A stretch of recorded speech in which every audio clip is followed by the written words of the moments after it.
All right. Welcome everyone to the Morris Public Library today with uh we we with us hosting another great presentation with author Sydney Sherman. Welcome Sydney, and today she is going to present her new workshop to us via Zoom, and her new workshop is Understanding Your Senses. You've got three people in your waiting room. Yes, let's admit them all.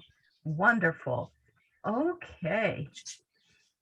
Welcome Sydney Sherman to the Morris Public Library, our third time hosting Sydney. And today her workshop is going to be called Understanding Your Senses. And Sydney will focus on many ways participants can learn to use their senses. That is smell, hearing, sight, and touch to connect with their loved ones who have passed on from their life. And previously, we hosted Sydney with her two presentations. One is understanding her. One was You're Not Alone with her first book, You're Not Alone, Your Loved Ones Are Here, You're Just Not Listening. And the second presentation we hosted Sydney with was Understanding Your Aura, right? So when she talked about aura, so today the new one, Understanding Your Senses. And Sydney, also a little bit of a background about Sydney Sherman, the author. She specializes in the study of thanatology, or the afterlife, which offers scientific approaches to how each sense works and how we can be taught to pick up the clues from the afterlife. All right. And what we will say to all participants that while Sydney is presenting, we will be placing our questions in the chat throughout the presentation or after the presentation, and your questions will be answered in the chat. Thank you so much for joining. And as we are letting people in, and we are recording the presentation, and we are streaming on Facebook Live, also on the Morris Public Library Facebook page. Welcome, Sydney. Thank you, Lena, for having me again. And the Morris Library, I think it's my favorite library because I just keep coming back for more. Thank you everybody for coming tonight. It's a very rainy night here, but I know you can be doing some other things, and I really appreciate you taking the time to hear me speak tonight about topics that are very near and dear to my heart. I know we're streaming and I know how people feel, but if anybody at any point in time feels like putting their video on so I could see your face, it would be very helpful because I like to be able to see people's interactions. Hi, Tracy, thank you. And Peggy, I see you. And see, what I usually do is I start my presentation, hi, Nancy, with because I'm old. I don't know if you can tell I'm old, but I do. And I see Elena and Peggy, and I see Tracy, and I see Nancy. Anybody remembers Romper Room? It was a big thing back then. Anyway, so what I usually do is I start my presentations with a little bit about me. For those of you who have not seen my presentations before, it'll be very interesting, hopefully.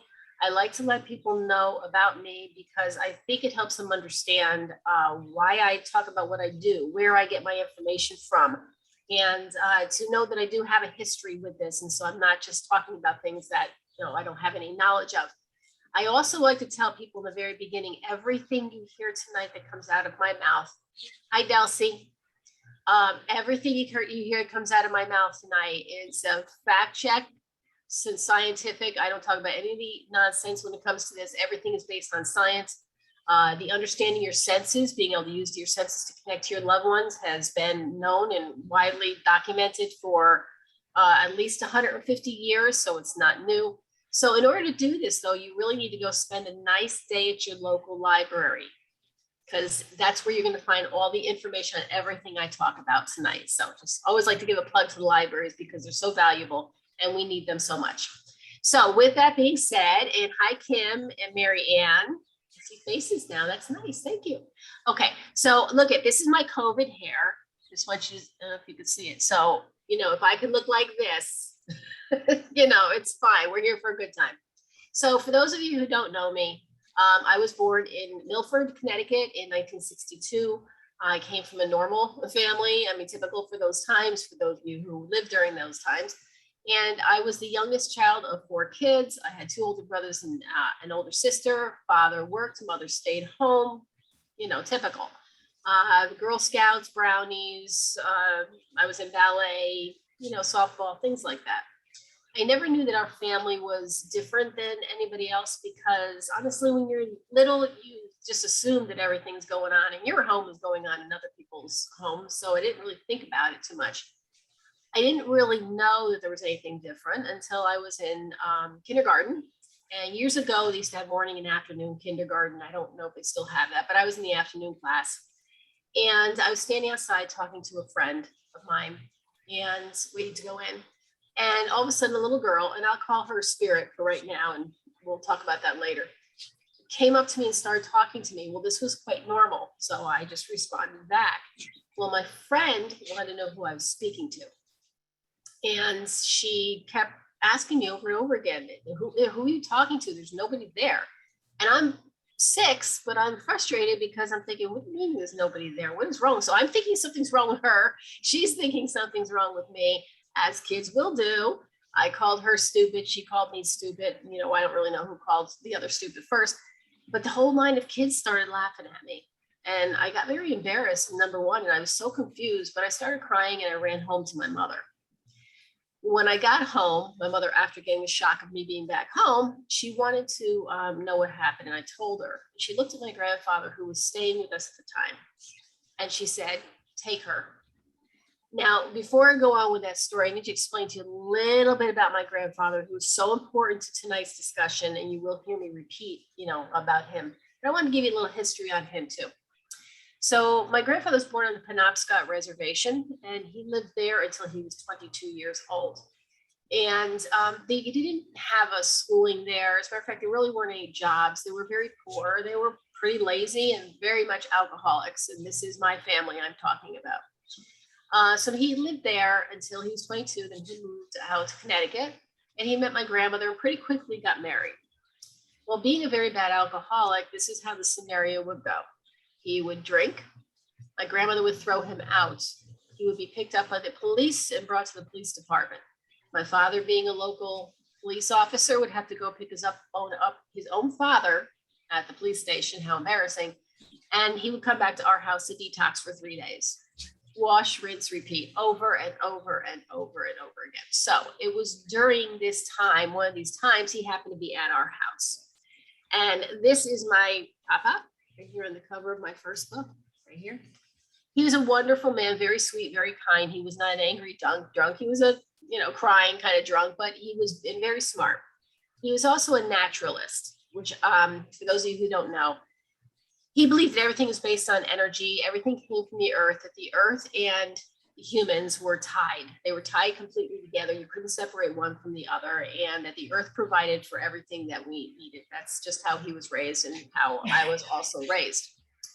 So now he takes me out to, and for those of you who are old enough, I don't know if for those of you who don't, we used to have these station wagons that had the wood on the side, and they had the third seat that faced like the back. So like you were watching people driving behind you. Now, when you were little, everybody fought over that back seat, right? But then when you got to be a teenager, you were like, you didn't even want to be seen in the car. But my grandfather brought me out there. We sat in the third seat of the car, and he says, Sydney, you see who you see and you hear who you hear, but you have to shh. I'm 6. I mean, I'm 59 now. I don't even know if I know how to shush now. Peggy, my wonderful assistant who's on here tonight, will tell you I don't know how to shush, but that's neither here nor there. But I was wondering, what is he talking about? I mean, at 6 years old, I'm thinking to myself, what does he mean I have to shush? Did I do something? Am I in trouble? Am I bad? So he started to explain to me that day what it was that I was seeing. That was the same day that I found out for the first time about death, because nobody in my family had died. I hadn't gone to a funeral. Everybody was still alive, that I knew. And so he tried to explain to me that these people that I was seeing actually were dead. Of course, it makes sense to me because I'm thinking, no, they're not. They're right there. So I'm going to explain to you the same thing that he explained to me at 6 years old. And I want you to put yourself back to being 6 years old again. And when I'm done, I want you to think, would you understand what he was trying to explain? So as I said, my grandfather felt that we were part of the universe. And actually in the last 20 years, scientists have realized that the same mineral compositions and things that are in the universe, like carbon and nitrogen and things like that, are in our DNA and also in our cells, that we are very much connected to the universe and the universe to us. But he felt that we all were part of the vast universal energy, the energy that has been here since the beginning of time. So here's our energy. It's free flowing. It's always here. It's moving. Energy always moves. And then our mother gets pregnant and we get our candy coated shell. Now, being 6, when he said that, I was thinking about M&M. So I'm not really sure if I followed, too much after that. So here is how you and I are right now. This is our physical self. Our physical self is time stamped. It can only last so long. It gets old. It gets diabetes. It gets cancer. It gets COVID. It gets the flu. It gets amputations. It gets everything. It's frail. It's not only meant to handle so much.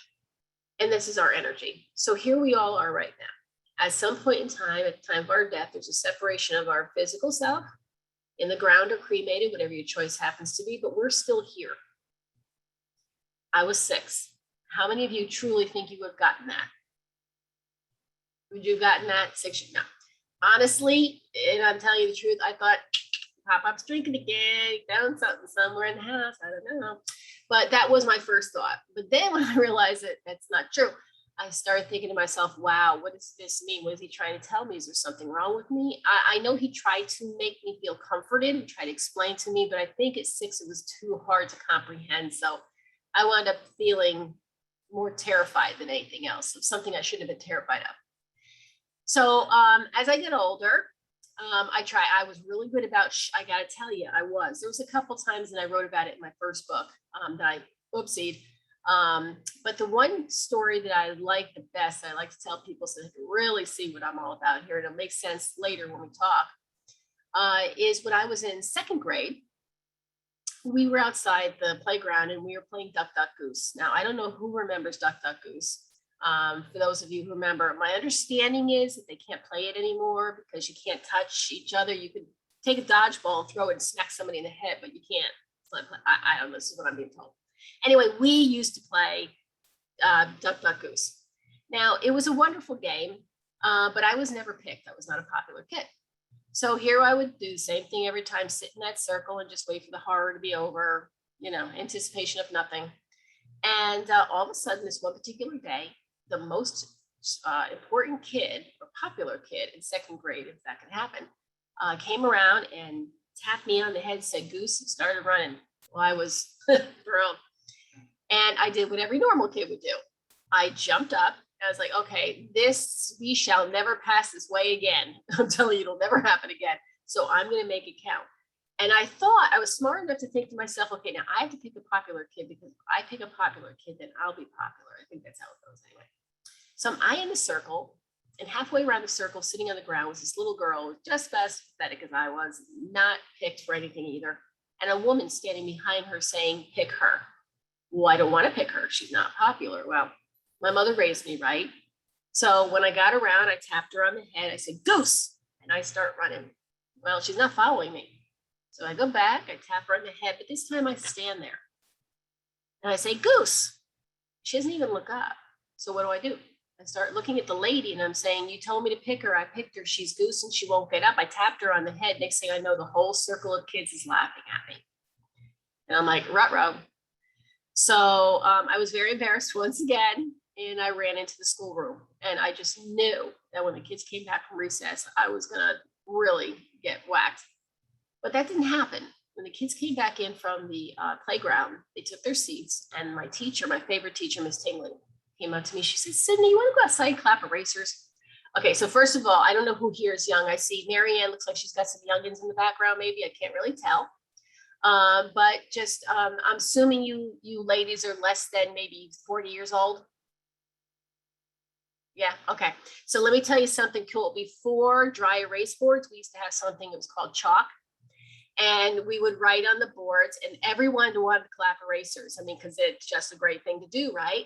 So you'll never know the fun of going outside and making little designs on the brick walls with the chalk and the eraser, but also the joy of getting the chalk all over your face and up your nose. I mean, it was just fun. right, guys? It was fun. It was fun. It was. Anyway, so everybody wanted to do it. So outside we went, and we didn't say a word to each other. We just clapped erasers. At the end, she looked at me and she says, Sydney, everybody's a little different. And I always wondered to this day, and I should have asked her, but I never did. Did she know? She's just being nice? I don't know. But I got to tell you, it meant a lot to me. It means a lot to me to this day. Everybody is different. We're the same, but everybody's different. Now, everything I'm going to talk to you about tonight, every one of you can do. There's nothing special about me. I wasn't born better, or I'm not gifted or anything like that. Every one of you can do what I do. The only reason why I can do it easier and better and talk about it is because I lived the dream from the time I opened my eyes because of this crazy drunk right there, and the rest of my family, because that's how we did. Then that's when I quickly started realizing, oh, we're not like the people across the street. Oh, that's a little funny.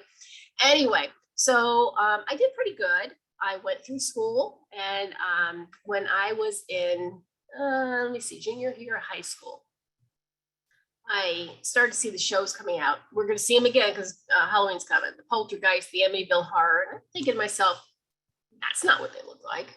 That's not what they do. This is all fake. Don't get me wrong. I loved them, but it's not correct. And I wanted to tell people, this is not right. This is not what they look like, right? This isn't, you just know this is for fake, right? But I couldn't because I was supposed to shush. So what I did was I kind of went around in a weird way. And everybody who's on here tonight can be very proud because I decided to form the very first paranormal group in New England. And that was in 1978. So yes, we came first. You should be very proud. And we were called Connecticut Ghost Hunters. And we were obviously different than what you're seeing now. There was just, it's just so far away from what we used to do. But we go into people's homes and we would explain to them what was not poltergeist activity or, evil spirits or anything. It was probably Uncle Fred or Aunt Marjorie, and we explained to them why. So we were very well respected for a lot of years. Then I decided to go to college. I became a registered nurse. I met my husband, we got married, had 2 lovely boys, and really everything was put on hold other than me being a nurse and raising children.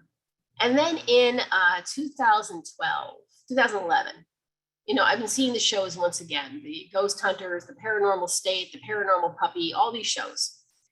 And there really isn't a paranormal puppy. I kind of made that up. But anyway, and I'm thinking to myself, this insanity has to stop.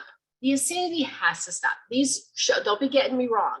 Halloween time comes along, I will be sitting in front of the TV watching all this stuff. I'm telling you right now, because I know it's for TV purposes and entertainment purposes only. But I also know the truth. And what frustrates me more than anything else is when I go into Stop and Shop or some other place and I see somebody reaching up for that can of peas and their mother puts their energy on the person's shoulder. The person reacts. We always react. We know it. Our body feels it. And they turn and they go like this. They even look behind them. And then they go back for that can of peas. They're that close and they're ignoring it. And I got very frustrated by it. And I'm thinking to myself, I'm an adult now. I can do what I want. I don't have to shush if I don't want to. Is my mother looking? Anyway, so I decided, I said to my husband one day, I said, you know what, sweetie, I'm going to write a book. And he says, but sweetheart, you don't even read. And I said, true, I don't, for many reasons. Not that I don't enjoy it. It's just with these glasses, it's boring. Anyway, so, but I did. So right here in my very own home, I wrote my first book, which is the one I showed you. You were not alone. Your loved ones are here. You're just not listening. And the reason I chose that title is because it really is true.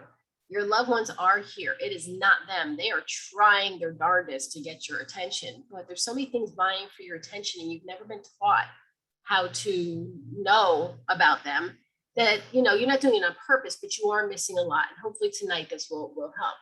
So I wrote this book and I really thought that, friends would buy it. Somebody feel sorry for me, maybe my parents or something like that. And that would be great. And what amazes me is this book has been bought, read, and sold on every continent except Antarctica. Yeah, and I'm going to send it. That disembodied voice you hear that you can't see her face is my assistant. That's my fish talking. Yeah, fish are talking. Okay, so let me tell you, since 1940, Peggy has been saying that she's going to send my books to the penguins in Antarctica. and she hasn't done it yet because there's nobody in Antarctica. So my point is that it's been read very, very well. And as you can tell by looking at it, it's not a huge novel. It's like a 2-bathroom read, probably maybe 3, depending on how long you stay in the bathroom. All right. So it's not, it's not huge, but it's a good book. And it's like I'm talking to you, like I'm talking to you now. It's not anything that's, huge. It's not got a lot of scientific blah, blah in it that you have to worry about. And what people say to me all the time is that they enjoyed it because it looked more like what they experienced. It made more sense to them than what they were seeing on TV. And so that tells me that it worked. I wrote 2 more books after that. It was great. And I started doing library presentations, and then I was on TV and then radio and magazines and blah, blah, blah. I also did readings for many, many, many, many, many years, 30 plus years. I did readings, 3 hours long. My husband would make me lasagna. And, but I really didn't want to do it anymore because people were frustrating me. If you had ever attended any of my presentations before on auras, I have violet in me, and violets have about this much patience. Blues, like Elena, have a lot of patience. Yes, you do. But she also has a little violet. But she also has violet in her, so she's got an edge to her also. So, but this is what would happen. People would come over my house for 3 hours. I would give them validating information to know that their loved ones were there. Not, oh, mom says she's fine. Not that garbage. I'm talking about stuff like grandma says the turkey platter that she used every year for Christmas, you have stuffed in a box under your bed. Now, that's very personal. That's exact. So unless every one of you in America have grandma's turkey platter stuffed in a box under your bed, that's pretty validating. So I would give them stuff like that. And then when they were done, I would teach them what I'm going to show you tonight. And I'd let them have the experience of connecting with their loved ones using their senses. My point for this is to prove to them that they're here and give them the tools that they needed. And then they would go home and I'd never have to see them again. That was really my point, because I give them everything that they need. But they wouldn't do that. They wouldn't take it upon themselves to do what they're supposed to do. They just waited till they can get another date on the calendar with me. Violets cannot tolerate lazy. Do not like lazy at all. And to me, I find that very lazy. If I'm telling you, giving you the information that you need, you can use it anytime you want for free, why wouldn't you do that? So I really didn't want to do the readings anymore, but I couldn't say no. That's part of me being blue. Right, Alina? So right, again, my assistant Peggy too. She's the ultimate blue, and she's Anyway, so my youngest son had 6 strokes, and when he was in the hospital, he asked me to stop giving the readings because he said he knew I didn't enjoy them anymore, and I did enough. 30 years, it's all they know is their childhood. I did enough, so I stopped giving readings. But what I did do is focus on things like what we're doing tonight, doing aura consultations for people, doing workshops for people on different things like your senses and your aura and other things like that. And what I found is when I take the chance for you to get a reading from me away, you actually do better if I take that away and don't even make it an option on the table anymore. And people are doing better. So what I found is that 30 years of me doing readings, I really wasn't helping people as much as I thought I was. So stop doing readings. This is what I do now. It's awesome. So now that's me. And the auras part, the only thing that I would add to that before I go into the senses is something that's very, very clear that you need to understand. When I talk about connecting with your loved ones, we're connecting with their energy, their aura. So your aura is your energy field that sits outside of all of us. It's our spidey sense. It feeds information about the environment, what's going on, people that are around us, situations, things like that to us. Bad things that are around us can affect our aura, affect our health internally, and so can good things. So when you connect with your loved ones who have passed away, they still are in their energy form. Remember, that's their aura. So it's their aura, their energy is connecting with your energy. That's how they're connecting with us. And the reason why that's so important is because when you're going through these things, I want you to remember, it's not like you think. Most people do not know how their loved ones smell or feel or sound or look like because you've been programmed to think certain ways. It's not that way at all. The other thing is I want to go back to 7th grade because I want to also make one thing very clear. Is anybody here remembers the law of conservation of energy? The law of conservation energy says that energy cannot be created or destroyed. Now, we are energy beings. Every philosopher, physicist, theorist, biologist agrees we are energy beings. That's what makes us live. So if energy cannot be created, then we've been here. Our energy has been here since the beginning of time. If our energy cannot be destroyed, then we can't die. This does. This can't. So this is how they are right now in their energy. So with that being said, when Peggy and I started doing the workshops on understanding your senses, the first thing we told everybody is, and nobody listens, but we tell them anyway, is the first thing you have to do is prepare yourself. And first thing is the scent. It goes in easier to harder. It's easier to learn to smell them first, feel them second, hear them third, and see them fourth. So after tonight, please do not go out and try to see them right away, because you will be very disappointed. And everybody's going to go out and try to do that anyway, because that's what they do. So you're going to be disappointed. So start with the scent, which is the smell first. And the first thing we do with scent is we explain to people that your nose doesn't actually smell. Your nose does not actually smell. Your eyes identify the source of what you're smelling. And scientists have known this for years, and they've done experiments for years. So the way Peggy and I do this is we put people in pairs and we blindfold one of them. And before I go further, I'm going to ask a few people who are on here tonight, if I put a particular item, and I'm going to tell you what the item is, under your nose and you were blindfolded, do you think you would be able to tell me what it was you were smelling? So I'm going to start with Elena. And so some of you are going to have to unmute. So Elena, if I put a piece of chocolate under your nose, do you think you'd be able to identify it? Yes. Okay. Peggy O'Brien, if I put a cigarette under your nose, do you think you'd be able to identify it? Okay. Nancy, coffee. Okay. Delcy, I hope I'm saying the name right. Is that right, Delcy? Okay. Thank you, Delcy. A lemon. Okay. Marianne, are you there? So, okay. Let me see. How about an apple? Think you'd be able to smell an apple? Okay. Tracy, how about a tea bag or tea? How about a chocolate chip cookie? Okay. So honestly, most of you, probably every one of you would be wrong, because we think we know what something smells like, but we really, really don't. And the way we know this is by knowing the scientists have blindfolded people for years and stuck stuff underneath their nose, and they were wrong. So we do the same thing. So imagine, if you will, you're at my house and you're with a partner, and I have one of you blindfolded. So what we do is we take items, we don't tell you what they are. And what you do is this is coffee beans. If you don't want to hold something in your hand, because your hand has a scent too. So I put some coffee beans in a little bag right here. And you're blindfolded, and your partner puts this under your nose. Make sure you don't hit their face with it, because that's another scent. You don't want another scent involved, like touch. Under their nose, do not tell them what it is. Let them smell it.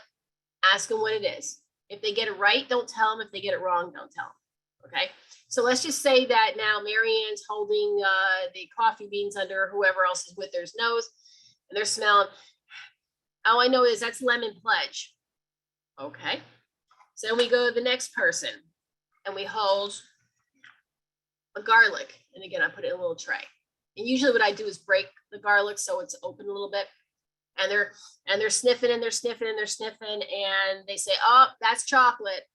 Well, when they take off their masks and they see it's not chocolate or pledge, they get very offended, and they tell me and Peggy that we tricked them. We didn't trick them. What we did is we showed them that you can't go by just your nose. You need your eyes to identify. Now we ask them to take the very thing that they got wrong, stick it under their nose, and smell it. Now the eyes have seen it, and now they can smell the coffee. And now they can smell the garlic. So it's very weird how your nose works. But the reason why we do this is because if you think you smell grandpa's cigar or mom's perfume, you can't really say definitively that that's exactly what it is unless you see it. And let's face it, in the beginning, you're not going to see your loved one. So how do you know? So I'm not doing it to trick people. I want people to understand that there's a mechanism to go about doing this. Number one, don't trust your nose. Okay. The other thing is you can be tricked. Your mind can trick you. It's called matrixing. So we put my blindfolds on people, and I say, Delcy, I'm going to put a cigarette under your nose. And it's either going to be freshly smoked, like just recently smoked, or it's going to be right fresh out of the package. Okay. And I stick a piece of bread under your nose. And you tell me, oh, that's a smoked cigarette. You honestly smell that. That's what you smell. And when you take off your mask and you see I'm holding bread, because I tricked you, that time I did trick you, you get mad. I gave you two options. So that's what the brain did. The brain tried to decipher between the two. So in these paranormal shows, when they do things and put things in your mind, things that you think you heard or think you said, that's called matrixing. So you got to know about that too. So let me give you an example of what is correct. So let's just say, I'm washing dishes, la, la, la, and I don't wash dishes, but I've seen it done on TV, so I can do this. La, la, la, la, la, and the smell of Gina Tay comes in front of my nose. Oh, and Mom used to wear that. Oh, it smells just like Mom. I smell Gina Tay. I wish she was still here. I miss her so much. Oh, well, la, da, da, da, da, da. That's what we do. Just like the can of peas. Well, that's fine because you've acknowledged it. But after tonight, hopefully you won't go back to just doing the dishes. You'll take it a step further. And there's only one right way to do it. And it's called validation. So first, what you have to do is you have to be rational. There's probably a rational reason for it. It's probably not Mom. And I'm sorry to tell you that, but it probably isn't.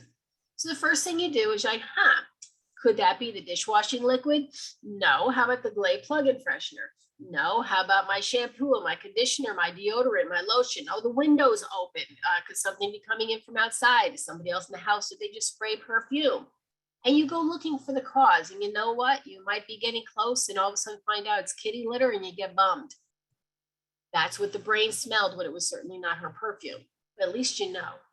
So let's just say you can't find where the scent came from. That's wonderful. Now you say, Mom, if that was you, I smelled the Gina Tay. Please come as close to me as you can. I need to smell it again. Boom, in your face.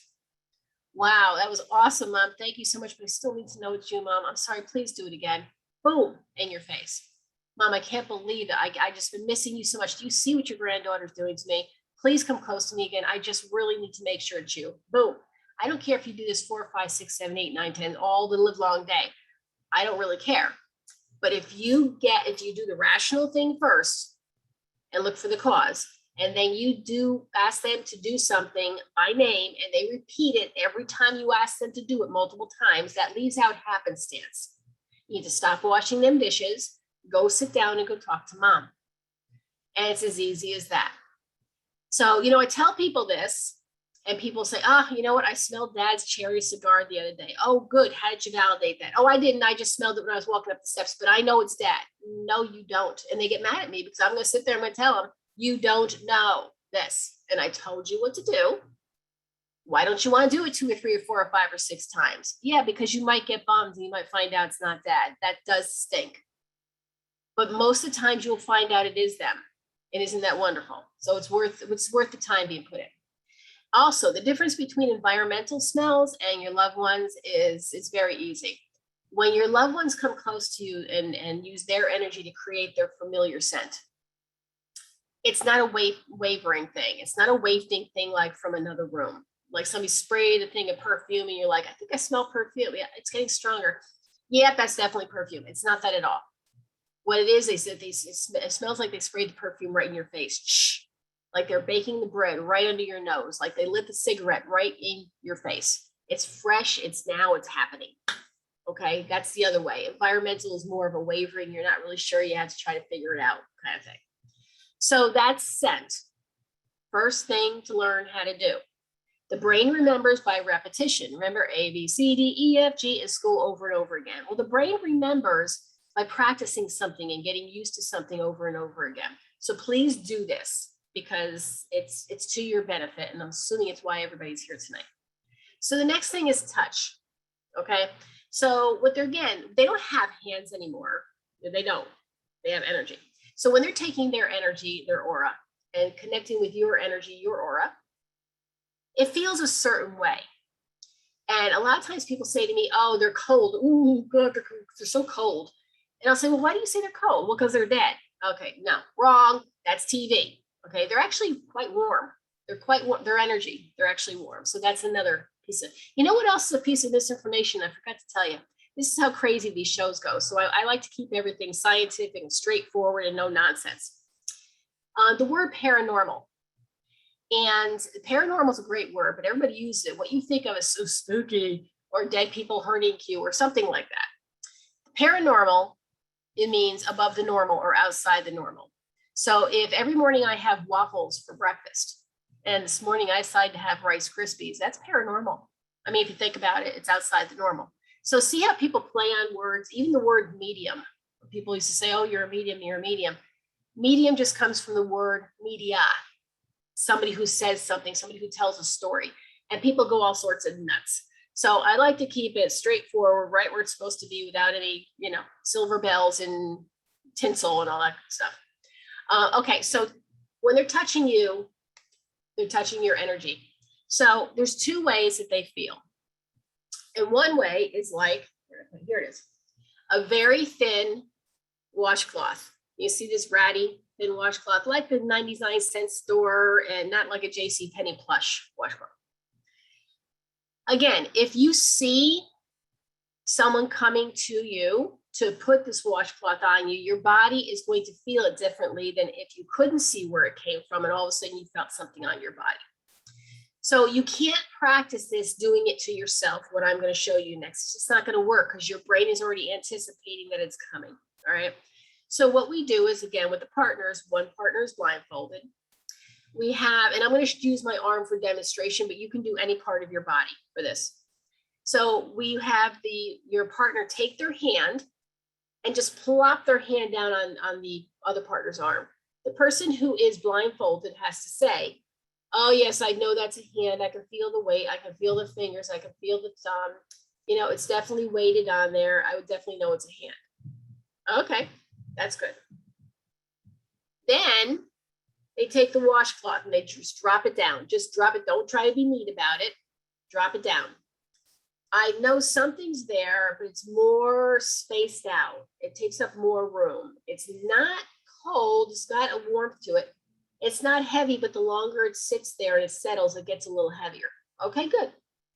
Take the hand, put the hand back. They describe the hand. They do the same thing with the washcloth. Again, over and over and over and over. You can do it to the forehead, to the cheek, to the throat, to the knee. You can do it to the whole body. And the reason why this is important is because, remember what I said, the brain is remembering this feeling each time you do it. The reason it's important for the person to speak it out is because, again, your brain remembers what it's being told. So if you're telling the brain, yes, I feel that, it feels like it's slightly weighted, but the longer it sits there and settles, it gets wet. If you're telling yourself this, the brain's going to remember that feeling. So when you're watching, Dancing with the Stars, and all of a sudden you feel this on your arm, your brain's going to go right back to this feeling and you're going to know what it is. So that's why that's important. So this is the washcloth. Another way that they feel, and let's see, where did I put it? Oh my goodness, where did I put it? I can't find my balloon. Oh, there it is. My balloon took off, so it must be a spirit or something. Ugh. All right, well, I can't get my balloon. Wait a minute, yes, I can. Hold on. All right. My escaping balloon is like, I don't want to do this again. I've done so many nights in a row. Okay. So here's a balloon. We all know about balloons. You rub them on your head, stick them up on the wall for the static at a child's party, right? It's basically the same thing. When your loved ones are coming at you quickly, like there's a sale of coals, they don't do it to harm you, but sometimes when they're coming to you quick, they do come pretty quickly.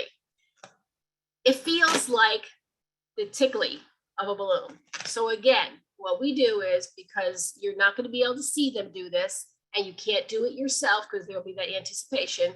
We have partners.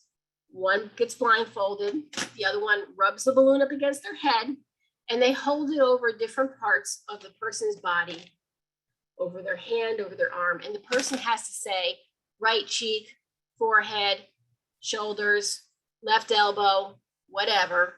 And the body's remembering this. And it's remembering the feeling. And you do it over and over and over and over again. Because that's exactly how they feel. When you do it to your partner, remember what I said before, energy always moves. It does not stop. The only time energy stops, our aura energy stops, is when our aura is diseased, or if we're sick or ill, or if we got something wrong with us. Then after a while, it slows down and it stops. And that's when illnesses and diseases can set in. So that's just a little bit of more information for you. But it always moves. So what you want to do is you want to recreate what's like when your loved ones are close. And they don't stand there like this next to us. They're moving back and forth. It's because their energy is flowing.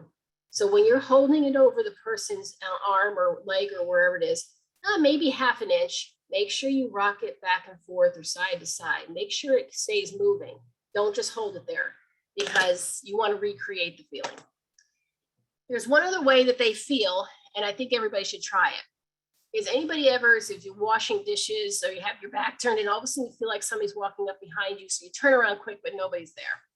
That's the interruption of your personal space or your aura field. And we all feel it differently when energy interrupts our energy field. And that could be the energy from the living or the energy from the deceased. All right. So what we do is we put one partner on this one side of the room with their back to everybody. And their partner very slowly, usually with socks on because they don't want creaking, walks behind them. This person here has to say stop when they feel like they're right up against them. And then Peggy usually says, okay, how far back do you think they are? And they'll usually say they're right behind me. And what are you feeling? And we get everything, and everybody's different. So it doesn't matter what answer you come up with. Oh, I feel like I'm being pushed forward, or I feel like I have the chills, or I feel like my hair is being tugged, or I feel like I'm wavering back and forth, whatever. And then we tell them that they can turn around, and they are always surprised to find out the person's not here. The person's still way back here. That's because that person, and the reason you got to do it slow is to let your body perceive it, has entered the aura, and the body right away can feel it. It's the same with our loved ones. So if you feel this, you got to practice it, have somebody do it to you several times to know how your body reacts when it happens.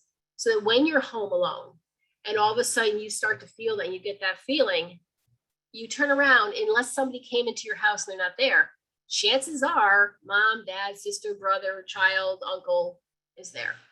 So that's another clue on how they feel.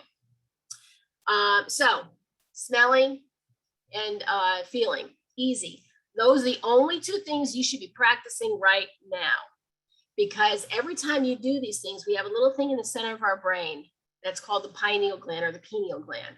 It's called the third eye.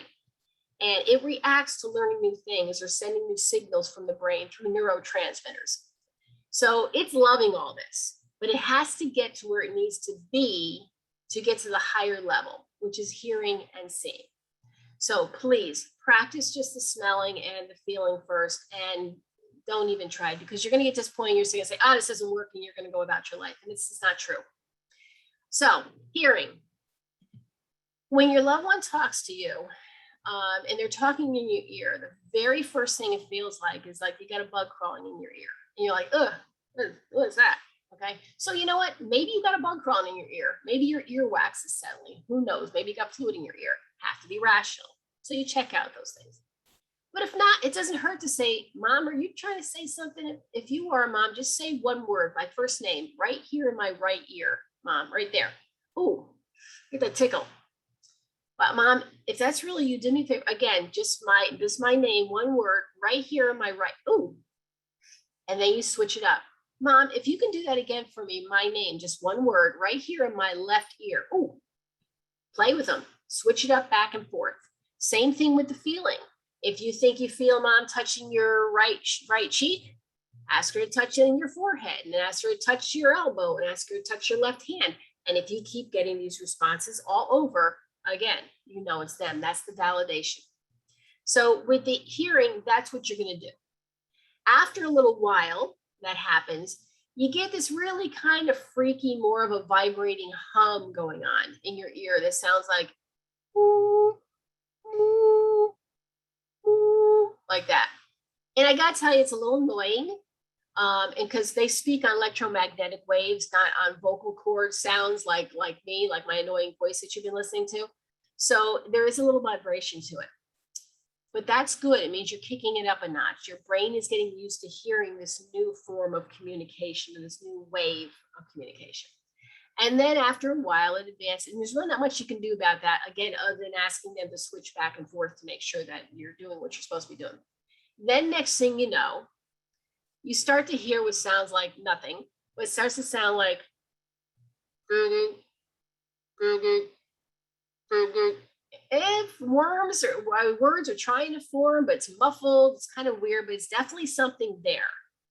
And then it starts getting better.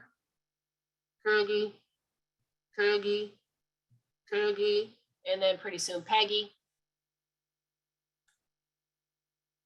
It takes a little while. That does take longer than the smelling, only because the different part of the brain is incorporated. It just takes a little bit longer, but it absolutely happens.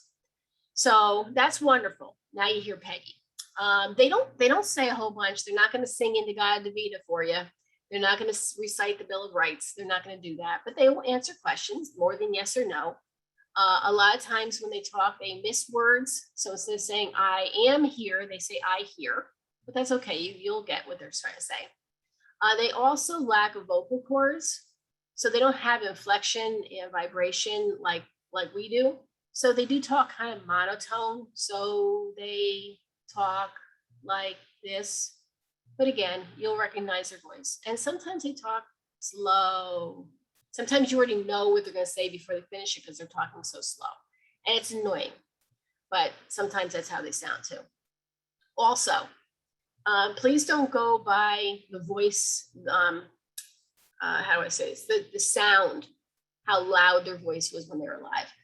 My rotten grandmother, who was a vicious, nasty lady, she always had a very demanding, very strong voice. And now when she talks, I'm like, what? Maybe because I don't really want to hear her, but she doesn't talk very loud. My other grandmother, the wonderful lady, who was very demure, had very sweet, soft voice. I mean, she's loud.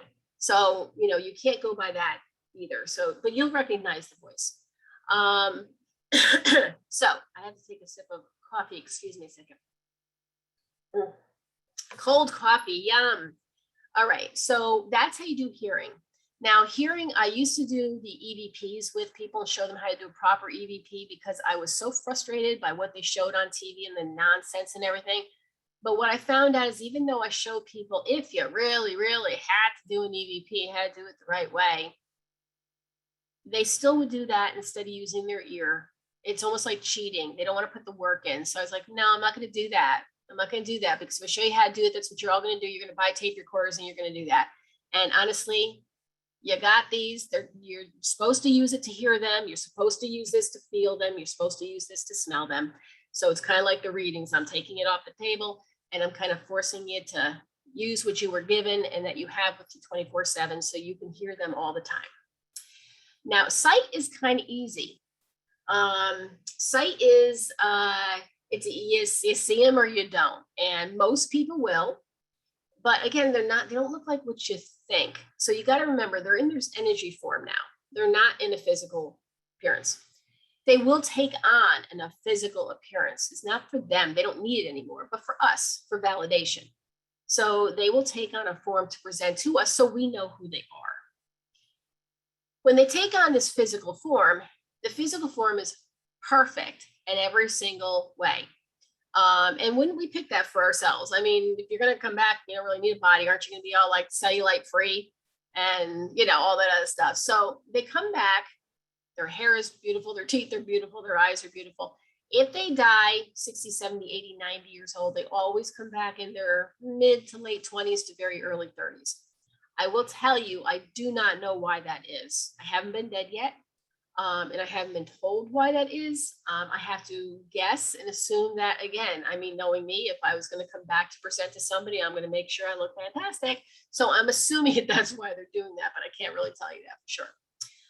If in fact, say grandpa dies and he's coming back to his grandson who would only know 65-year-old grandpa, then he's not going to come back in his 20s because the child won't recognize him. It is all about validation. So he will come back in the age that he passed. Again, if they had an amputation, guess what? They got their leg back. If you are a child when you pass away, you come back at that age. If you were an infant, you come back at that age. If you were stillborn or say a miscarriage or something like that, you really cannot come back in a physical form that anybody's going to identify, but you definitely can learn to connect with their energy because that does not leave you at all. Also, when you see them, you may see full form. You might see from head to toe. Sometimes it's waist up. Sometimes it's half the body. Sometimes it's just the head. That could be a little disturbing, I suppose. I mean, I'm used to it, but I suppose it could be a little disturbing. And sometimes they look like energy, like this floating.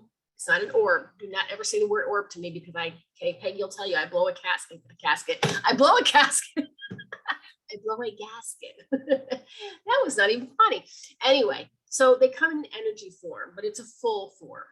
But a lot of times they come in what's called a shadow form. And for those of you who watch the paranormal shows, they talk about shadow people. Well, they're evil and they're going to hurt you or kill you. And that really annoys me because one of my favorite aunts in the world, sometimes the best she can do when she's presenting to me is in a shadow form. So what they're teaching you to do is to run away from your loved ones instead of going toward them. So also, their loved ones are not going to do anything secretive to try to trick you. Their modus operandi is to get your attention so you know that they're here. So if you think you see dad standing over here and you turn really quick, but you can't see him, that wasn't dad. I don't know what that was. It was not that. It was something, weird things happen in our periphery. They will stand right in front of you, boom, right there. So you can see him. So that's another thing that people tell me all the time. I know I saw dad out the corner of my eye, but I turned and he was gone. That wasn't dad. So that is, I know it's short and sweet with the seeing part, but there's really not much more that I can add to that. That is the hardest thing. It will take a little while for you to get there, but you know, you will get there. You have everything you need. I look at the faces that I can see. I see you all have a nose and eyes and ears and skin. So you know, you were born with everything. A little more information on our loved ones is those of our loved ones who passed away that are with us. They don't leave us. They don't go anywhere. And I get very upset when people come to me I get upset for two reasons. When they come to me and they say, you know, Sydney, I went to a meeting the other day. The medium told me the reason my son doesn't come, you know, to see me is because I cry all the time. And when I stop crying, then he'll come see me. Okay, first of all, nonsense. Second of all, who would even tell a grieving mother that? Who would even if it was true, who would tell a grieving mother? That's just disgusting. So it's just not true. Your loved ones are with you. They don't care what you do. You can be lying, screaming, crying, throwing up. They don't care. They're going to be there. Your loved ones do not have human emotions anymore. They don't have anger, resentment, sadness, fear, any of those things, jealousy that we had. They're not trying to avenge their death. They're not sorry they're dead. They understand they're dead. They get it and they're okay with it. You got to remember, we have human emotions, so we worry about all that stuff. They are on a much higher and different level than we are, and we will all be someday. So, you know, they don't have any of those emotions. So let's just say that, who didn't I pick? Nancy. Hi, Nancy. See, if the people let me see their face, I pick on them. So the people who aren't showing their face are smart people because they're like, oh, she's picking on me. So Nancy, if I walked in on you unintentionally in the girls' room, in the middle of you doing a bodily function, would you, I don't know, be a little upset? Would you be embarrassed? Well, I can't hear you, so you probably have to say yes or no. Yes, you would be? Okay, I would be. If I walked in on you, I would be mortified, okay? That's because we have human emotions. Our loved ones don't have that. So yes, they are with you in the bathroom. And they're not thinking anything of it because it doesn't mean the same thing to you and me. So when I tell you your loved ones are with you all the time, they don't leave your side for any reason. If you go to a graveyard to see your loved one, I love graveyards for the history and for the stone and the architecture. You know, the thought of that's a carcass. It's in the ground. That's not your loved one. That's the carcass. But I do understand that people need to have some place to go to feel connected. So for that reason, I get it and I support it wholly. But I just want you to know that when you go to that graveyard, yeah, mom, dad, sister, cousin, brother, they're going to be there with you. Absolutely. But when you get in your car to go to Taco Bell, they're going with you. They don't stay. They don't stay at the graveyard. Okay. So they're with you all the time and they see everything you do. Everything. Everything. Yep. They do. Every blessed minute of it. So when I was first married to my husband, he found out what I did. Instead of wanting to divorce me, because he didn't, he said to me, he goes, but do they judge? And I'm like, yes, sweetheart, they do. Okay, no, they don't. That's a human emotion. So yes, they are with you all the time. Don't let anybody tell you that they leave, or, I saw them right after they were dead for a while, but now it's been a year and I don't get the signals from them anymore. That is you. That is not them. They are still there. They don't all of a sudden go anywhere. They do things to get your attention constantly, constantly. And they will do things at the certain same time of the day or in the same mechanism over and over again to get your attention. Example. So Delcy is going in the bathroom in the morning and she's putting on her mascara, right? And all of a sudden the shower curtain goes, and she looks and she says, what the heck is that?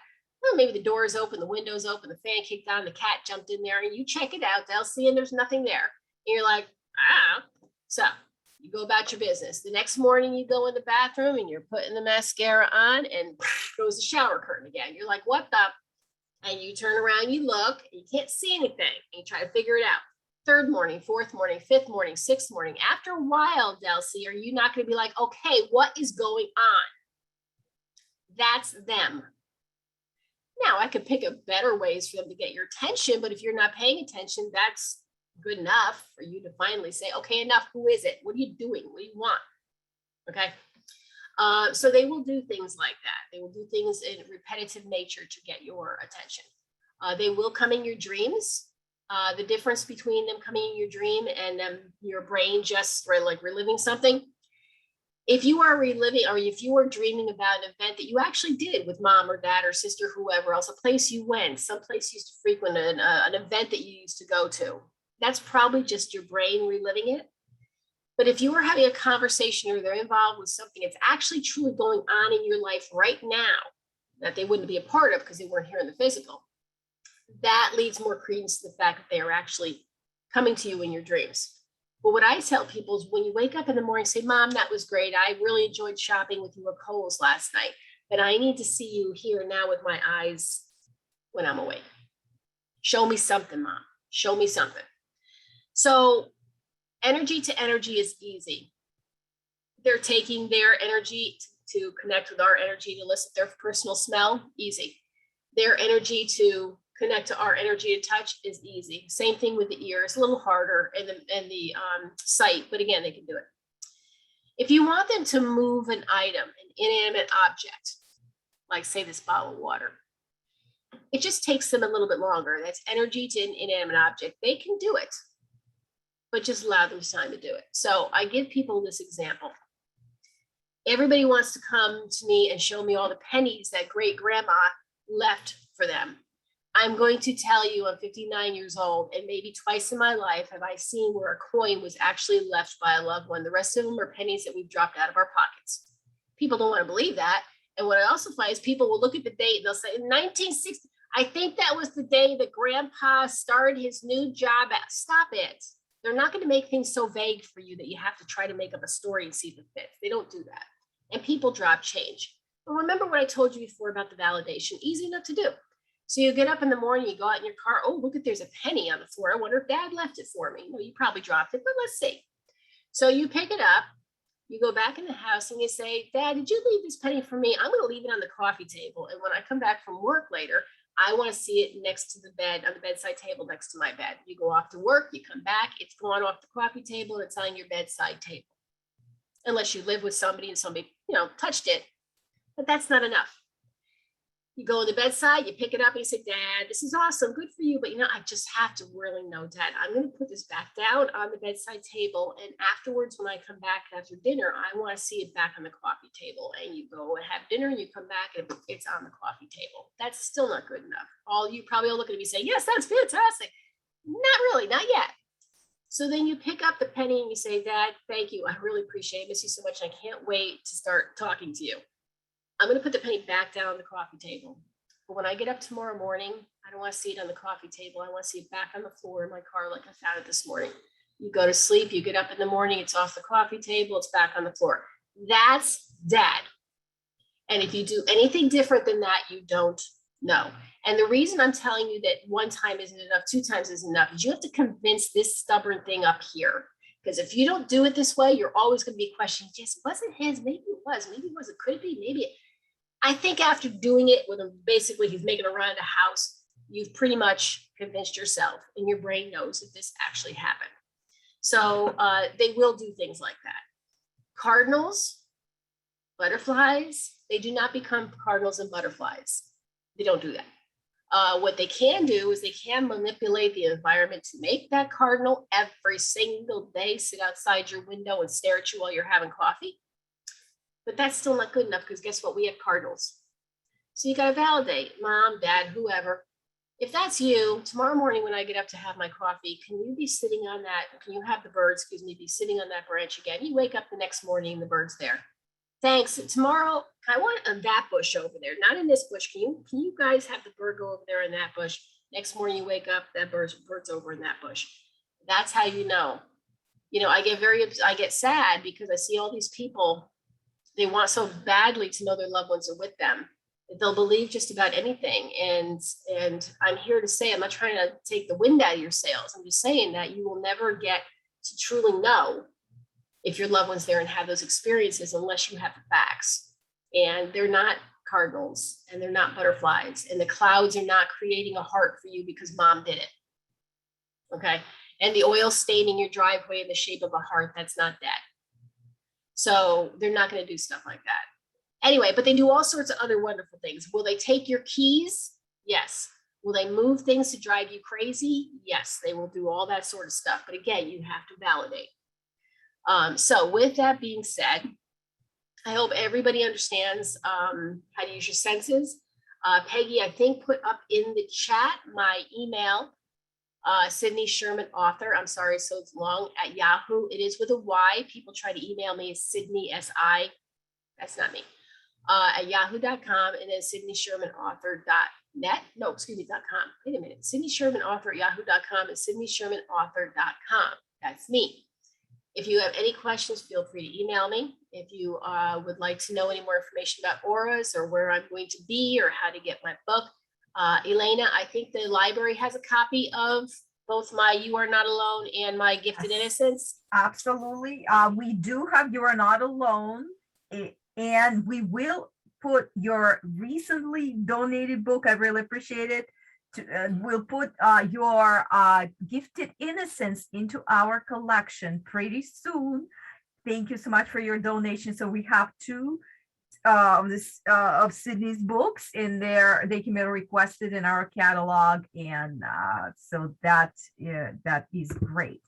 Yes, and I do have a third book, but unfortunately, even I can't get my hands on that. So if I ever can, I will send that to the library as well. I do a lot of stuff. Again, you can get my book through, please read it through the library if you'd like to. If you'd like your own personal copy, it's at Amazon, or you can get it directly from me and it'll be signed. But there's really tons of ways you can get it. Is the book on audio? Yes, Beth, thank you. It's on audio. It is an ebook, and I actually have the discs, which is pretty cool. The voice on the audio is not mine. And after listening to me talk for a little while, I'm sure you probably are grateful for that. Before I take any questions, Peggy, my wonderful assistant and friend who's not sending my book to Antarctica, is going to tell you, Peggy is we're both Reiki masters. We teach Reiki and we provide Reiki, everything energy we do. And we both do pets, we both do people, but Peggy really understands pets. She's like Dr. Doolittle. I mean, they just, their cat brought in a little baby squirrel, yesterday or the day before?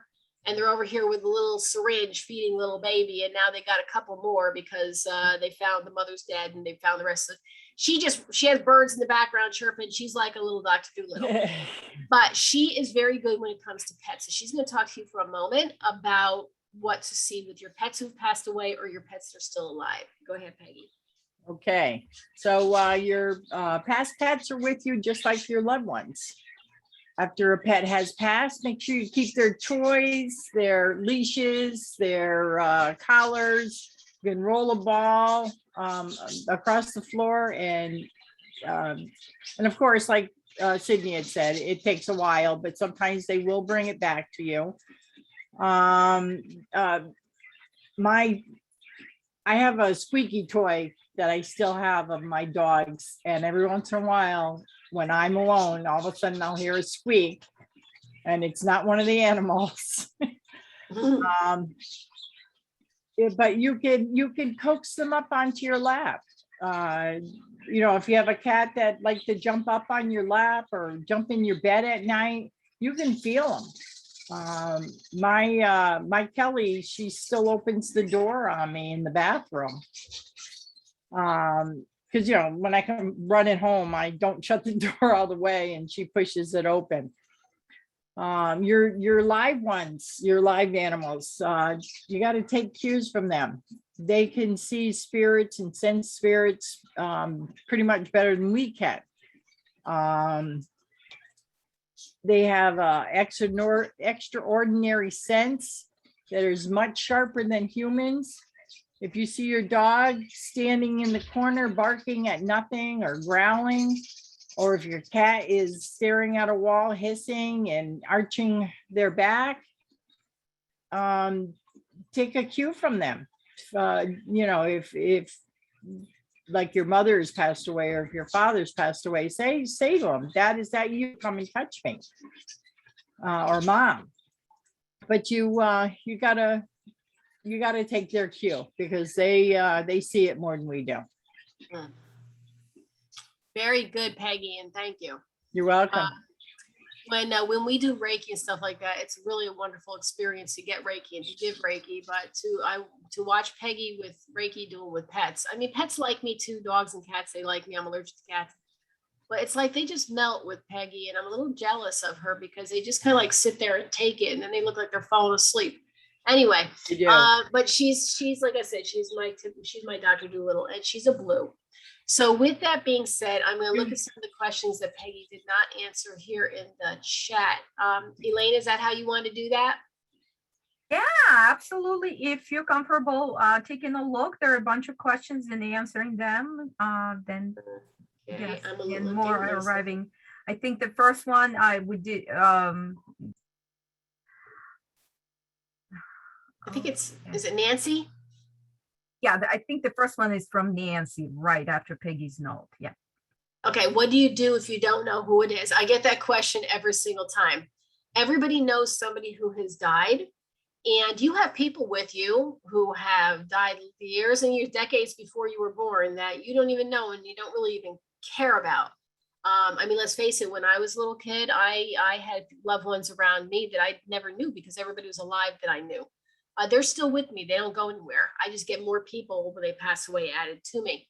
So the best thing you could do is take somebody that you know has passed away and start with that person and say, I don't know, I'm just going to guess here, say Aunt Rose.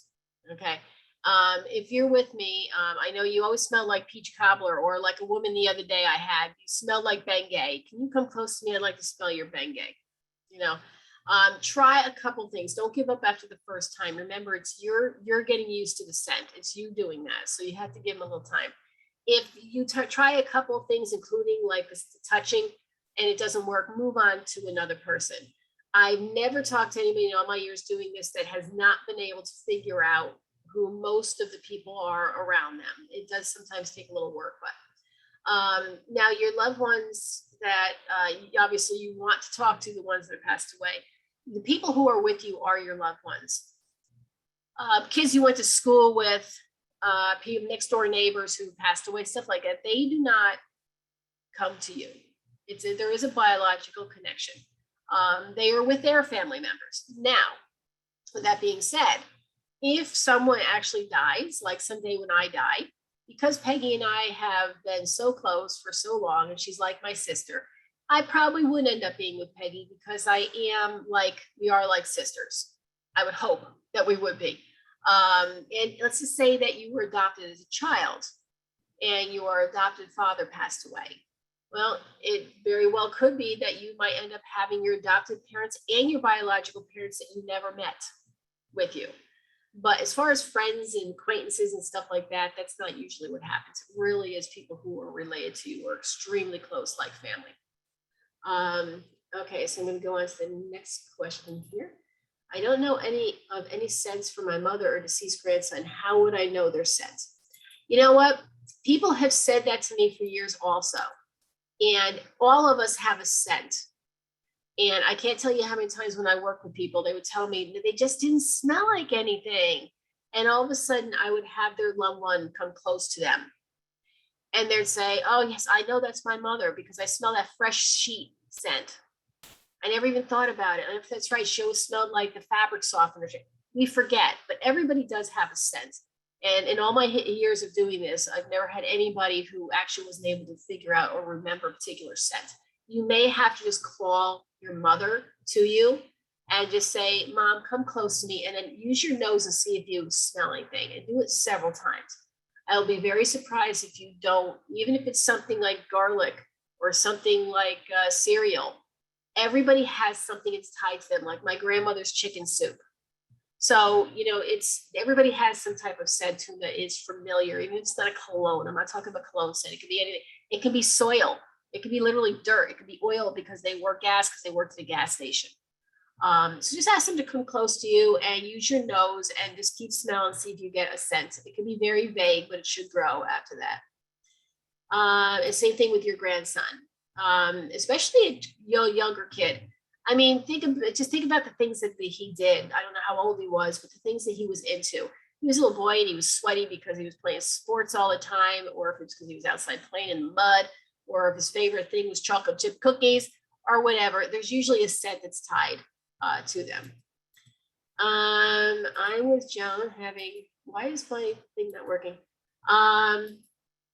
I went backwards. I'm sorry. Just give me 1 second. Yeah. So I think the next one is about whether all the information is in one of your books. Okay. So the information. Okay. So my You Are Not Alone book talks a lot about a lot of stuff that we talked about tonight. It doesn't talk about these senses, like I said. That's why we developed the workshops. But it does talk about everything else. It does talk about how you can connect to them. It does tell you why you can connect with them, things that you can use to connect with them, but it doesn't break down the senses. And the Aura book, I'm in the process after I'm done studying for my exam of writing. But it covers just about everything anyway. So for some reason, it's not allowing me to scroll down, but I'm going to try. Or if you're comfortable, I can read the questions to you. If you can do that, because absolutely, absolutely. So the next question is here from Beth. I'm with Joanna and having a difficulty with scent. I don't remember my brother's scent, and it's only been 2 years. So that basically goes back to the same thing. So call your brother by name.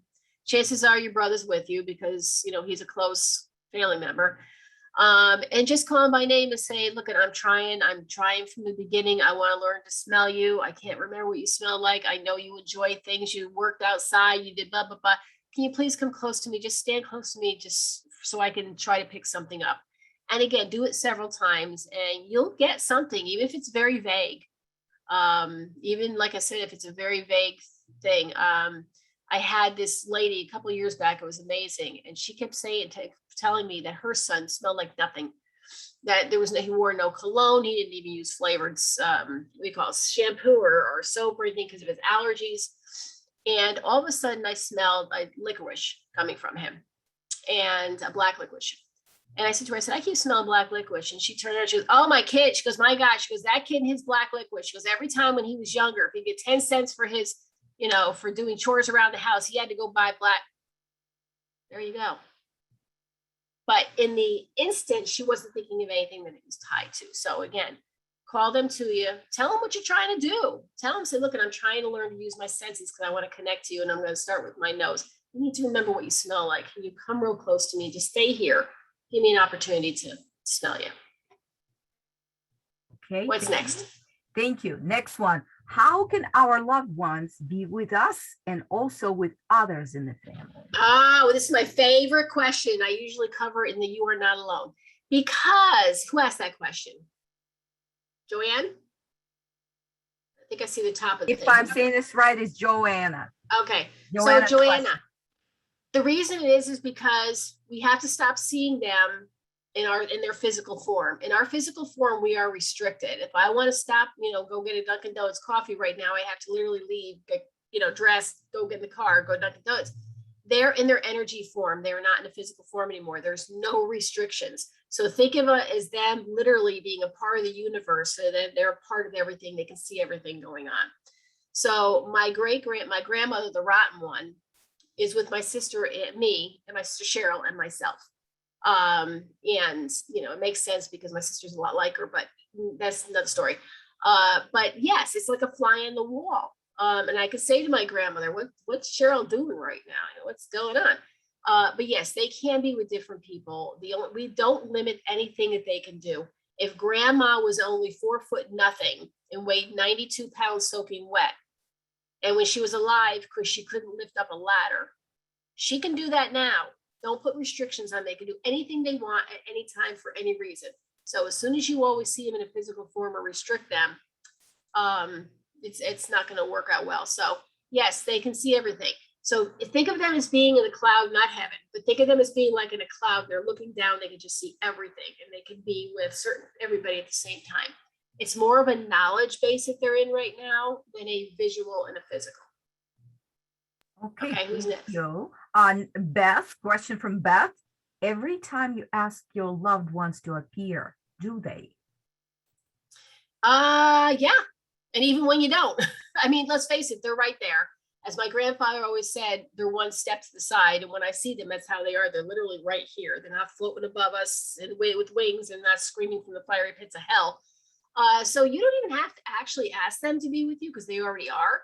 But, when you're thinking about it, you can say, hey, got a minute? And the reason I'm saying it like that is because I got to tell you, I said this last night and people thought it was funny, but I've seen this too many times over the years. I like to ask people, tell me how you talk to mom, so I can get a feeling on how they're trying to go about it. And this woman, God love her, she put her hands together in prayer and she says, Mother of heavenly host, of the lovely spiritual godliness, if you can hear me, Mother. And I'm like, who are you talking to? And she goes, I'm talking to mom. I said, how did you talk to mom when mom was here? She goes, oh, we usually swore at each other. Then that's what you do. You swear, or you use curse words, or you call them nicknames or whatever else. You have to make it as normal as it was when they were here in the physical, because nothing has changed except the fact that they're not here in the physical. They're still here. As long as you treat them like they're sitting right next to you on the couch watching Seinfeld, you're going to get a lot farther than if you're still seeing them in this, floating around with wings or whatever else. And, it's not, you got to convince this. I'm telling you, that's the hardest part to get over. So, so yes, they are with you. They're not going to go anywhere. They're right there. You don't have to call them to you. You can, but if you're trying to learn their scent, yes, call them to you and do what I told you to do. Other than that, just start talking to them. Tell them you're mad at them. Tell them you hate them. Tell them they were jerks when they were alive. I hope you're not a jerk now. It doesn't really matter what you say to them. They don't care. Okay. Who else? Okay. Question from Kim. Seeing 111. She's seen 111 numbers repetitiously. Mm-hmm. Probably what does it mean? Yes, they will do things in repetition numbers, especially. But again, nothing is absolute without validation. So you say to whoever, start with somebody in your family you think it might be, Mom, do you keep showing me the 111? If you do, then today, when I'm sitting down reading my book, something has to come up 111. Something I'm reading in a book, something on a TV, something. And then that happens. And you say, thanks, Mom. And you always thank them. It's not that they want the thanks, but again, it's getting into this brain, making it real. Thank you, Mom. I appreciate that. Tonight, when I'm watching the news, I want somebody to say 111, or all of a sudden the numbers 111 come up on the screen, and boom, there it is. That's the only really way that but yes, they'll do that. They will. Okay, thank you. So the next, there's a question and a comment from Beth. So first I'll read the comment to you. I love the way you talk and your humor. This is to you, Sydney. And Beth also is asking a question here. Is the book on audio? Yes, the book's on audio, the CDs, and it also is in ebook format and in the 2-bathroom read paperback. And you like my sense of, my mother told me I should have been a comedian instead of a nurse. I don't know, maybe. I just, people say I should take this subject more seriously. Why? Why should I take it's there's no reason to. It is what it is. And we're all going to die. And we're all going to go through the same thing. And we're all living. And so it's funny. It's not. Joke with them. Play with them. Throw something down on the floor. If your mom used to get annoyed because you throw stuff on the floor, you like your socks at the end of the day and you take them off. Throw a sock down on the floor and say, ha ha, mom, pick it up. I mean, you can play with them. It's fine if it gets you where you need to be. What else? Okay. Question, comment from Kathy. Sometimes I feel like there is a cat in the room when I know my living cat is in another room. So. Okay. Do we have a deceased cat that it could be, or this cat that's living is the only cat you've had? Yeah, if Kathy, you could add another comment here. I will scroll down. Okay, so what we'll do, we'll if Kathy could please place another comment here, and we'll just go with our comments in line, and then we'll get to Kathy's comment. I don't see Kathy. Oh, yes, Kathy, right in the middle. Kathy, yeah. So do you see Kathy? I see Kathy right there in the middle. Yeah, yes, it's kind of like the Brady Bunch. Another comment in the chat, and then we'll read it to Sydney. Would that be great? That would be great. Okay, shall we go forward? And see Mary Ann is thanking you, and Nancy. The next one is a question from Nancy. Is there a list of your workshops or Zoom presentations? Is there a list? Oh, yes. If you go on my website, www.sydneyshermanauthor.com. If you go onto the events page, you will see all the events that I have coming up. And if you go on about events, is every workshop, every Zoom that I offer, every Reiki class we offer, just about everything that we offer is on that page. It's updated constantly. Okay, and then we have a comment from Kathy. She says she doesn't have a camera, but we can ask Kathy to write down, you asked her if could you ask that question again, whether she had a cat that passed away, right? So that will, yes. Oh, okay. Yes, she posted that right here. That whoever said thank you so very, very much, Sydney, you are quite welcome, very, very much. It's going back and forth. It's going up and coming down. So sometimes. Yeah, so Beth, was that you? Is that you said? Thank you. Thank you for coming out tonight. Let me see. We have 4 deceased cats. Okay, well, as Peggy will tell you, it's probably one of your deceased cats. Now, again, look for cues, like Peggy said, with your live cat. Chances are you probably got all 4 cats with you. But if you just threw out their toys or whatever else, whatever, it doesn't really matter. It's great to have them. But if you still have, other toys for your other cat, use those toys. Or if the cat would jump up on your lap, pat your lap. Or if the cat one of those cats would run in between your legs, put your legs out and ask them to do that. And you can talk to a cat and say, come next to mommy, crawl between my legs.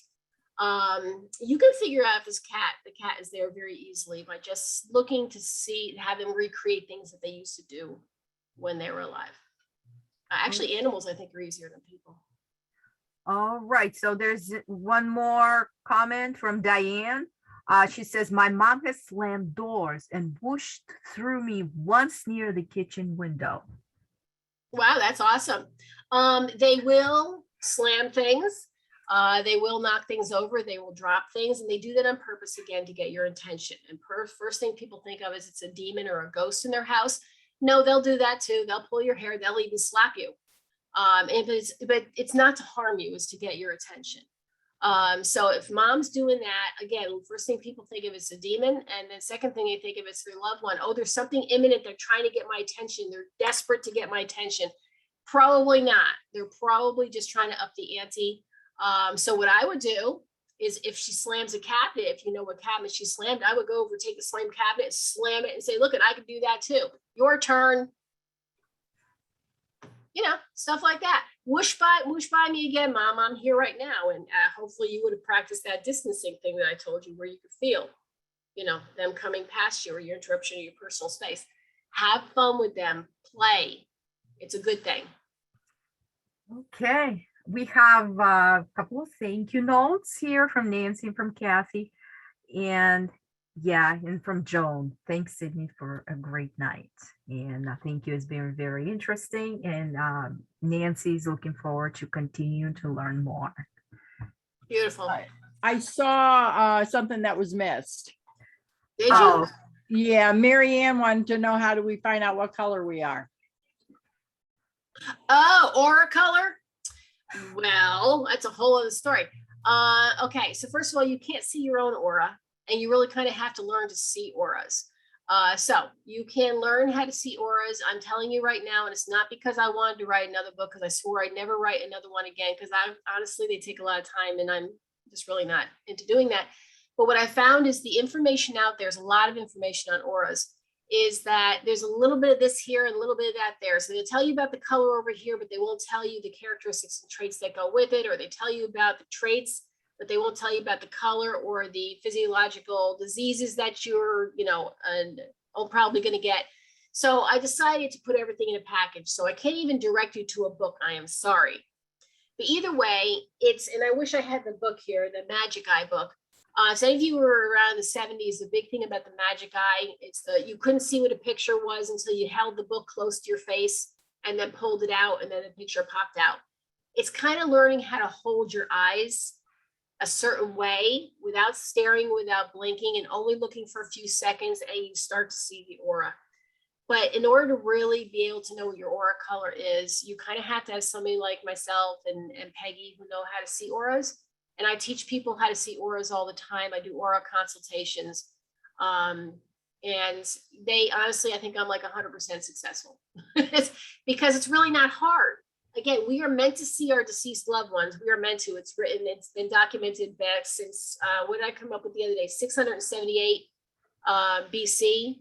They documented that we were able to see our loved ones in many documentations. The Bible even says that. Yes, it does. People tell you it doesn't, but it does in 4 actual parables.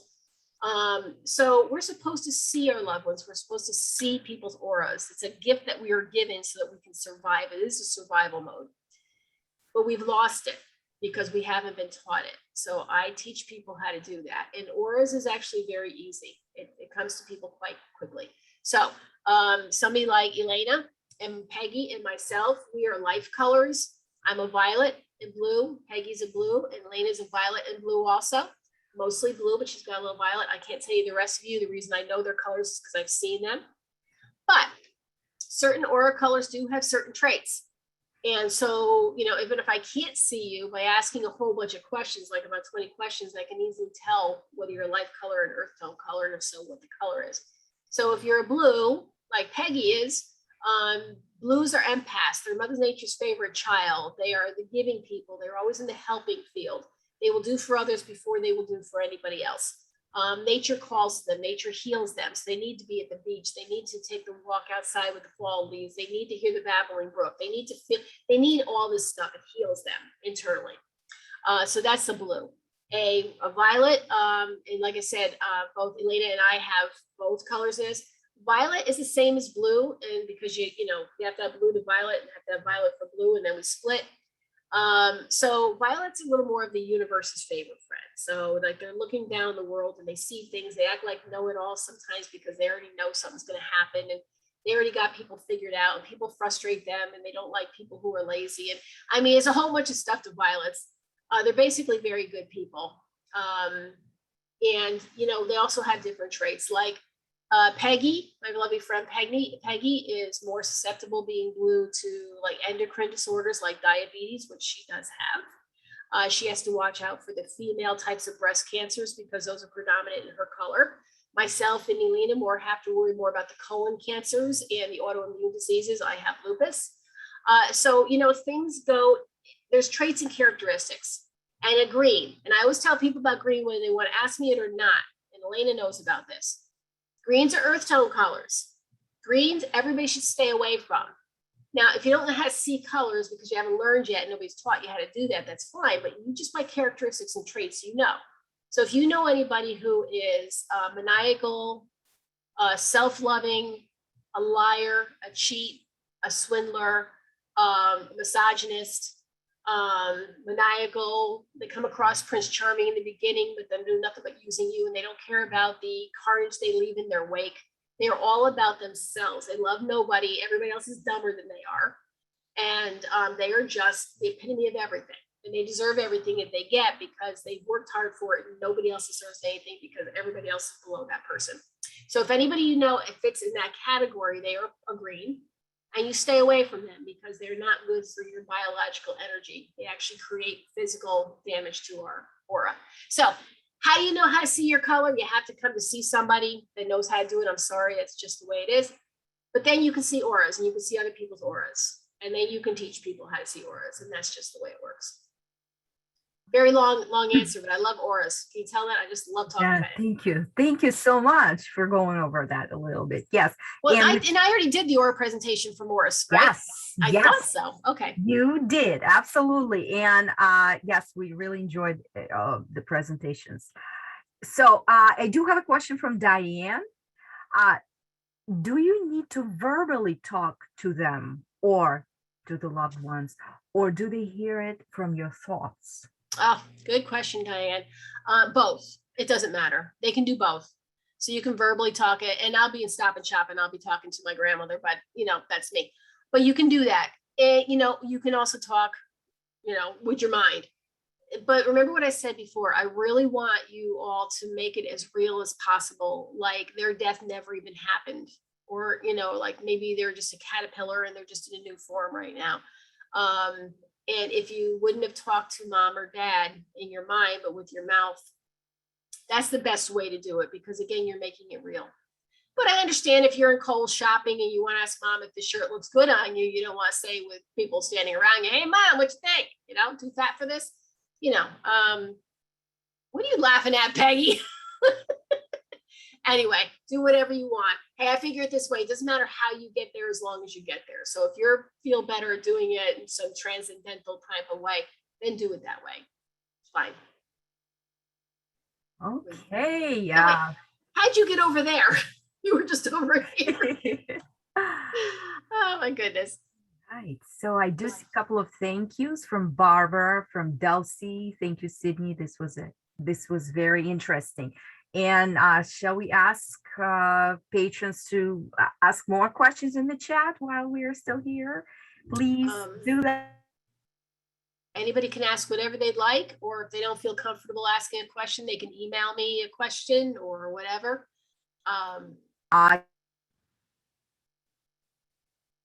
You're muted. All right, I'll do that. That's all right. Yes. So Elaine has written, I'm wondering what I can do about feeling some discomfort that my loved ones might be watching me in my most private moments. Well, yeah, that kind of does stink. And I understand that I take it for granted because I've never known it to be different in my life. There's nothing you can do about it.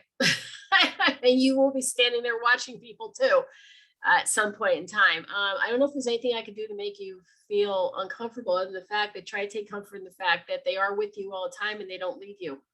And so, yes, they might be there in those moments, maybe you didn't want them to, but they're also there in the important moments that you do want them with you. They don't miss any celebrations or any weddings or births or anything like that. So there's really nothing I can do because, again, we have human emotions, so we have an embarrassment factor. It is what it is. And like I said, someday you'll be on the other side and you'll be watching people sitting on the toilet. So yeah, it all comes out in the wash. Okay. Yes. So thanks so much from Diane.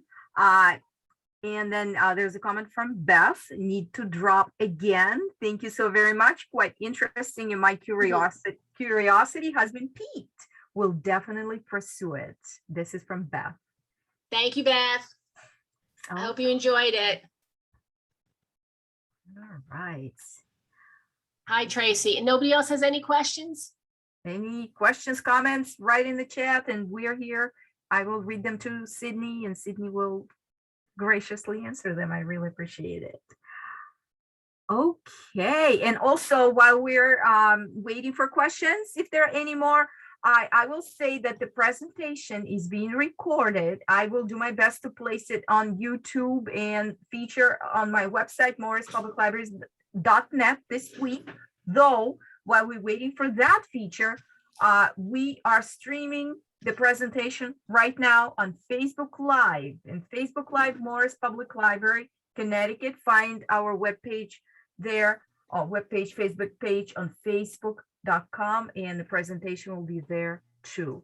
So if, yeah, everyone, no questions so far, no more. And shall we thank Sydney for giving such a great presentation for us today and answering all the questions? Thank you, Sydney.